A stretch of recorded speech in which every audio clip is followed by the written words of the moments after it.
Hey there everyone, this is MSM. I hope you're okay. Yeah, look, I apologize for this hairstyle. I'm actually wearing an anti-dandruff mask right now, and it's made of coconut oil and apple cider vinegar and essential oil of tea tree.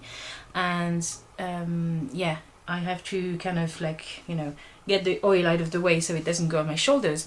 Anyways, I'll do a segment on that if you want. Yeah, I was going to talk to you about coconut oil actually, and all the benefits that, well, that are associated with it. And I know at the moment it's kind of a hot topic. I mean, everyone's talking about it on YouTube and the internet and in America and so on. It's not very big here in France yet.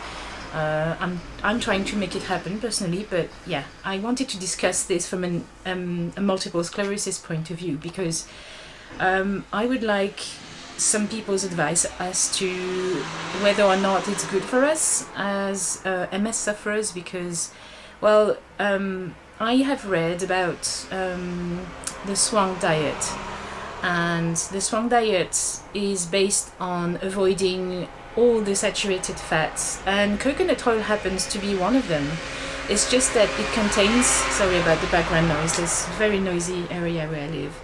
So yeah, I read about the Swang diet, Dr. Swang, and the diet is based on avoiding all the saturated fats that you can find in foods. So it includes all the animal fats, margarines, all the nasty stuff basically. And actually coconut oil is part of that group, and it contains something called lauric acid, and lauric acid is what makes it different from the other ones, and this is what allows the body to transform it into energy as soon as it hits your body. And it is very helpful for weight loss. I can actually testify that on that, because, well, in February, before I had my optic neuritis, I visited a friend in Britain, and she has type 1 diabetes, and she has lost a tremendous amount of weight over the past year, and it was thanks to using that as a substitute for cooking oil and butter, and she is considerably slimmer. And I have taken it up as well. On the weekends I do indulge in a little bit of butter and the odd sort of fatty food.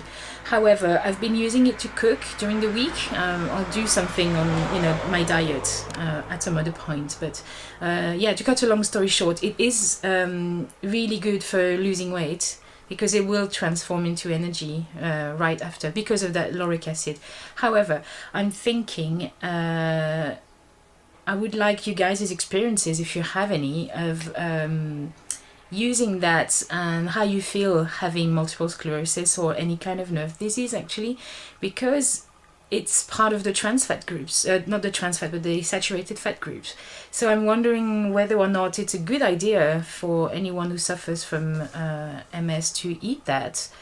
I know at the moment there's a lot of hype around it, so I'm a little bit worried, because we know whenever there's some superfood coming out, people tend to brush aside all the bad things about it.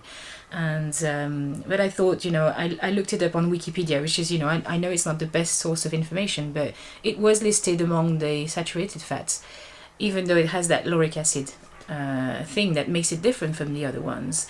I don't know the effects of coconut oil on the brain. Yeah, if you guys know about that, or if you've experienced using coconut oil for cooking, and I would like to know if you've noticed a difference in your body and the feelings you have, if it has changed the way you feel in your limbs, etc., because I'm really interested in knowing more about that. I know that I'm really chuffed about the fact that I've lost about a stone over the course of the last 6 months.